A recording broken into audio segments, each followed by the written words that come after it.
Oi, turma, espero que estejam todos bem. Essa semana nós vamos fazer uma revisão do PET 1. É uma breve revisão.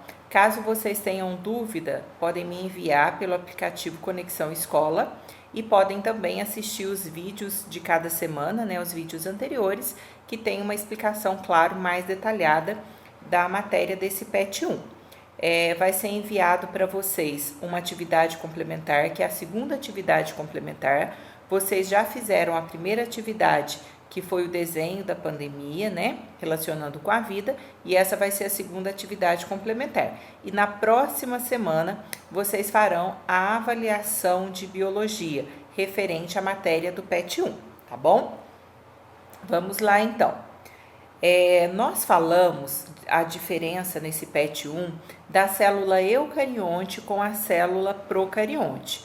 Quando nós falamos da diferença das duas, eucariota, mesma coisa de eucarionte, procariota, mesma coisa de procarionte. Então, o que nós temos? Olha, eucarioto, são as células que têm o núcleo organizado, tem aquela membrana carioteca que vai segurar o material genético. Eucarionte, quem que tem essa célula eucarionte? Protozoários, fungos, plantas, animais, todos esses seres vão ser formados por essa célula com núcleo organizado. A célula procarionte ou procariota são células de bactérias e cianobactérias, que são os seres do reino Monera. São as células que não têm o núcleo organizado. Vai ter o material genético, mas esse material genético, ele fica solto no citoplasma, ele fica disperso no citoplasma ou hialoplasma. Aí, continuando. Aqui, o que nós temos? Quando a célula, ela é eucarionte, que é a célula que tem núcleo organizado, ela pode passar pelo processo de reprodução celular. Para fazer reprodução celular é o processo de mitose ou meiose. Ela passa primeiro pela intérfase, que é a fase de preparação para dividir. Essa intérfase vai ser dividida em três... Ela vai ser dividida em três etapas. Nós temos aqui, a fase... Só um minutinho que o pincel está dando errado. A fase G1, peraí que eu tô lembrando aqui como é que faz. A fase G1, que é a fase onde está tendo uma síntese de proteína, produção de proteína, um aumento do citoplasma. Depois nós temos a fase S, que é a fase de síntese. Pode ver, que está acontecendo o aumento da quantidade de DNA. Nesse gráfico tinha uma quantidade, de 2C de DNA. Depois vai para 4C, então está dobrando. Na fase S ocorre o quê? A duplicação do material genético. E depois a fase G2, que é a última fase da intérfase, termina a preparação para a célula entrar em divisão. Termina a síntese de proteínas, vai terminar o aumento do citoplasma para que a célula entre na divisão propriamente dita, mitose ou meiose. O que nós temos que lembrar? Que quando nós falamos em intérfase, a célula não está em repouso, ela não está fazendo a divisão celular, nem mitose nem meiose, mas ela está em preparação para a divisão. Pode ver que vai acontecer o que na fase S? A síntese de DNA, a duplicação do material genético. Então, ela está em constante atividade. É errado falar que a célula está em repouso.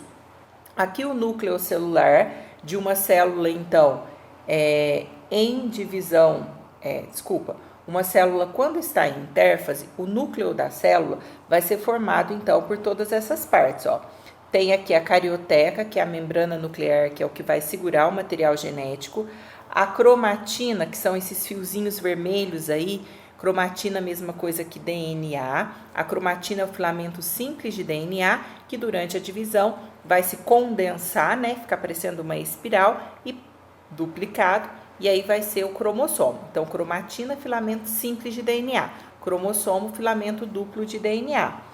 O nucleoplasma é a parte interna, que é preenchido, assim como o citoplasma, por uma substância gelatinosa. E o nucleolo é um corpúsculo esponjoso responsável pela produção do ribossomo. Ele é formado de RNA ribossômico e vai ser responsável pela produção dos ribossomos. Aqui apareceu também o poro nuclear, porque a carioteca ela é cheia de poros que vão permitir, esses poros vão permitir a troca do núcleo com o citoplasma. Aqui nós temos o resuminho do processo de mitose e meiose.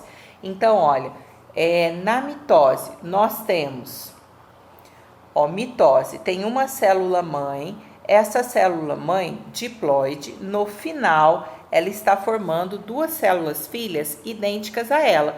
Se a gente olhar nesse primeiro desenho, tem 4 cromossomos, um azul, um verde, parece que um vermelho, um rosa. No final, as células filhas também têm 4 cromossomos. Então, na mitose, uma célula mãe produz duas células filhas idênticas a ela. Na meiose, meiose, tem uma célula mãe diploide formando 4 células filhas com metade do número de cromossomos. A célula mãe aqui em cima, olha, ela tem o quê? 4 cromossomos. No final, cada célula filha apresenta 2 cromossomos. Então, a meiose ela é reducional. Acontece a diminuição do número de cromossomos. Aqui são as fases que nós falamos, né, da mitose nos vídeos anteriores, né? Então, o que nós temos aqui, Só um minutinho. A intérfase. A intérfase, que é essa primeira, é quando a célula está se preparando para dividir. É onde está acontecendo a duplicação do DNA. A prófase é a primeira fase, vai sumir a carioteca, né? Tem a duplicação do centríolo, que é aquele parzinho de organela responsável pela divisão celular, que só aparece nas células animais. Na metáfase, os cromossomos vão atingir o grau máximo de condensação e vão se alinhar no equador da célula, né? No meio da célula. Na anáfase, ocorre a duplicação do centríolo. Vamos supor que esse X seja um cromossomo, né? Para segurar os 2 braços do cromossomo, que nós chamamos de cromátides irmãs, tem uma bolinha no meio chamada de centrômero. Esse centrômero é formado de proteína. Então, nessa fase aqui embaixo, a anáfase, ocorre a duplicação do centrômero, e quando o centrômero duplica, cada cromátide, cada braço do cromossomo é puxado para um polo, para um lado da célula. Então, ocorre a separação dessas cromátides irmãs. Depois tem a telófase. Na telófase vai reaparecer a carioteca, o cromossomo vai descondensar, começa a dividir o citoplasma, até no final nós termos a formação de 2 células filhas idênticas à célula mãe. Se a célula mãe tinha 4 cromossomos, as células filhas terão 4 cromossomos também. A meiose. Na meiose, aqui nós temos a intérfase, que vai ser o primeiro processo. Não sei porque está aparecendo todos os riscos. Tem a intérfase.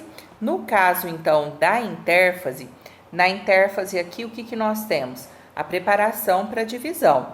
A meiose é dividida em 2, são 2 divisões consecutivas. A meiose 1 tem a prófase 1, aonde nós temos o pareamento de cromossomos homólogos, que são cromossomos que têm a mesma sequência de genes.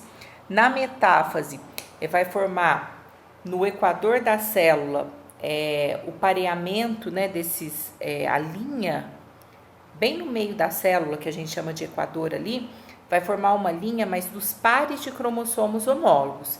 Na anáfase, os cromossomos homólogos, os pares, eles são separados, mas é o cromossomo inteiro que vai para o polo da célula.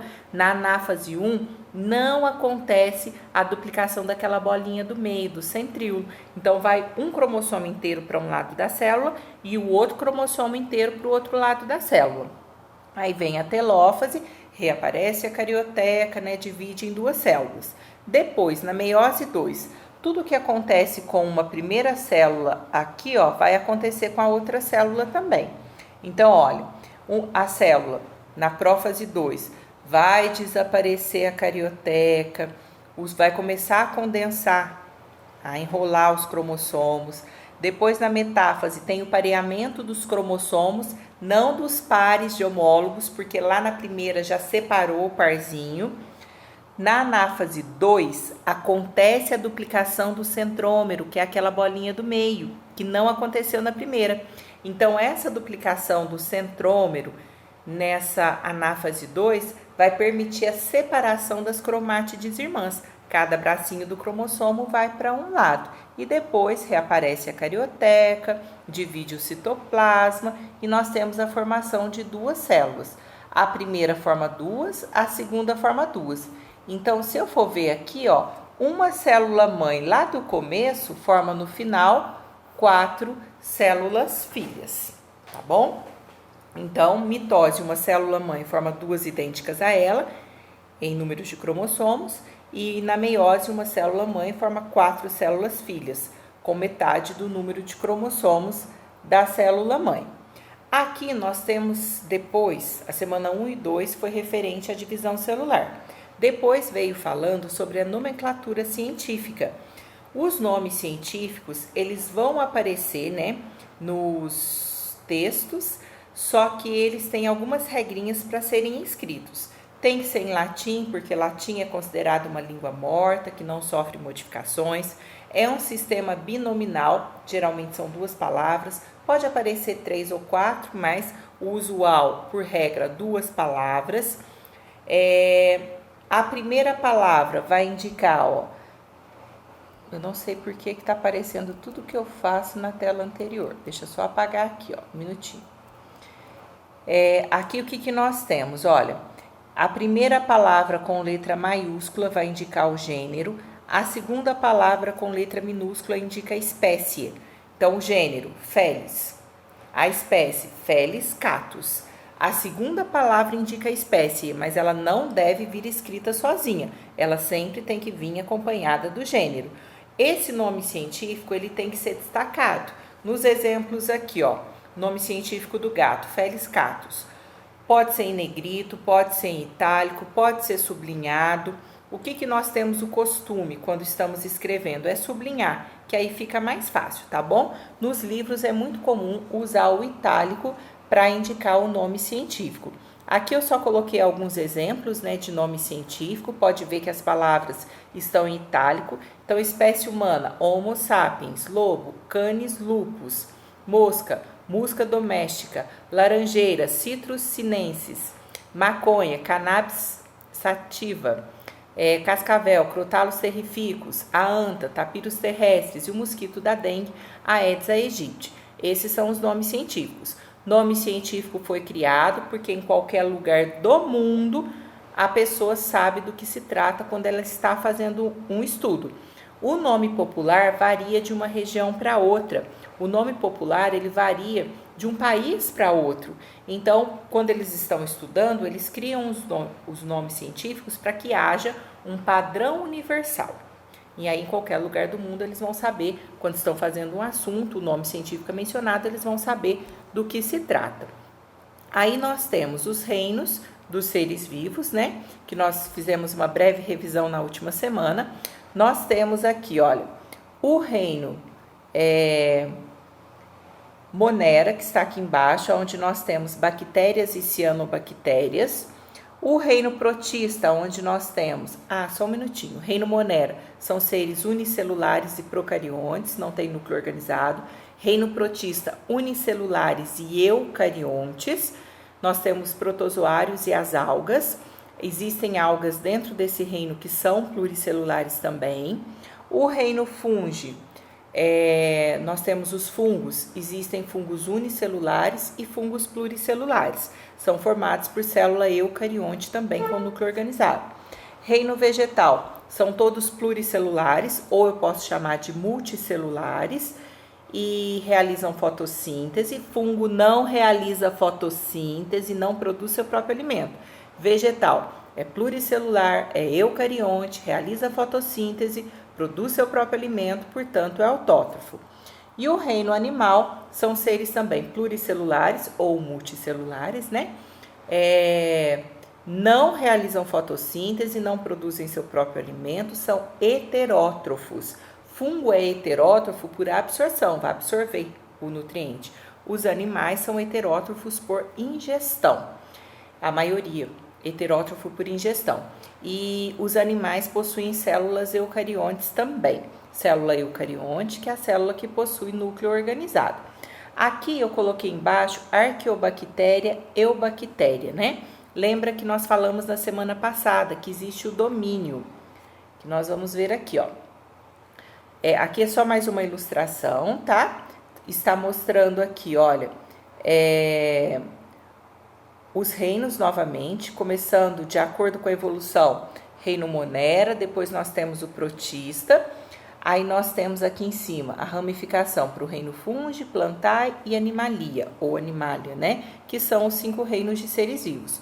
Os vírus, eles não vão entrar em nenhum desses reinos, tá bom? Então, o vírus não entra em nenhum reino, porque o vírus é acelular, ele não é formado por célula. E aqui nós temos as categorias taxonômicas. As categorias taxonômicas, elas foram criadas para facilitar o estudo. Então, Linneu, ele, quando criou o sistema binominal, ele criou essas categorias taxonômicas para facilitar o estudo. Taxonomia é o quê? O ramo da biologia que estuda os seres vivos. Então, aqui nós temos as categorias. Domínio, nós temos aqui, ó, para chegar na espécie humana, nós temos domínio dos eucariontes, reino animal, isso da espécie humana, filo dos cordados, classe dos mamíferos, ordem dos primatas, família hominídeos, gênero, que aí já entra na parte científica, homo, espécie Homo sapiens. É quando nós estamos falando da espécie humana. Então, as categorias, nós falamos reino, filo, classe, ordem, família, gênero, espécie. Rei, filosófico, classicou de ordinárias, famílias, generais, espartanos. Lembra que eu falei na semana passada? Semana retrasada, aliás. Ou então, nós podemos falar arroz, não é arroz. Arroz, feijão com ovo faz gente esperta. A primeira letra é a primeira letra de cada categoria. E hoje em dia nós sabemos que tem o domínio também. O domínio bactéria, que são as bactérias mais conhecidas, né? O domínio árquea, que são bactérias primitivas, e o domínio bactérias primitivas, bactérias que vivem em regiões inóspitas, regiões onde não é comum existir vida. E o domínio eucária ou eucariontes, que é o domínio dos seres que têm o núcleo organizado. Aqui eu coloquei só um exemplo de hierarquia de acordo com o sistema de Linneu. O que nós temos nessa hierarquia? Não sei porquê, toda vez que eu mudo de célula e pego o pincel, aparece tudo de novo, mas tudo bem. Então, o que nós temos aqui? Ó? Nas categorias taxonômicas, por exemplo, eu quero saber do cachorro aqui. Se eu quero ver a classificação de um cachorro aqui, eu vou olhar aqui, ó, se eu falar só reino, entram muitos animais, todos os animais, né? O filo, eu já diminuí um pouco dos seres, pode ver que não entrou aqui, por exemplo, a borboleta, o polvo, ó, borboleta, estrela do mar, polvo já não entrou. Quando eu falei classe, nesse caso seria aqui, ó, classe, eu já estou me referindo à classe dos mamíferos. Então, pode ver que não tem cobra, não tem galinha, mas lembra que mamífero, baleia, mamífero, golfinho, tá? Porque senão vai confundir aqui no final. A ordem aqui, ó, eu já tenho uma ordem onde eu restringi mais os seres. Pode ver que o homem, ó, já não aparece na mesma ordem do cachorro. A família, vocês vão ver que detalhou mais ainda. O gênero mais e a espécie, aí eu chego no único ser que eu quero. O que eu quero mostrar com essa representação para vocês? Eu quero mostrar que as categorias, elas servem para detalhar o ser que vai ser estudado. É diferente eu falar reino animal e o cachorro.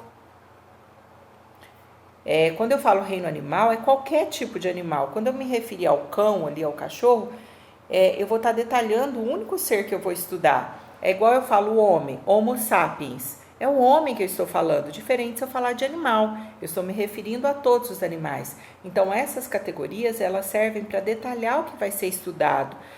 Para vocês, o nome já fala espécie, você vai especificar qual ser você quer, tá bom? Bom, essa semana, então, foi mais rápido, é claro, comparado com as outras semanas. É só uma revisão geral, que é isso que vem no PET de vocês. E aí, essa semana, vocês vão fazer atividade complementar e na próxima semana vocês farão a atividade de biologia, tudo pelo aplicativo Conexão Escola. tá bom? Fiquem com Deus, até a nossa próxima explicação. Tchau!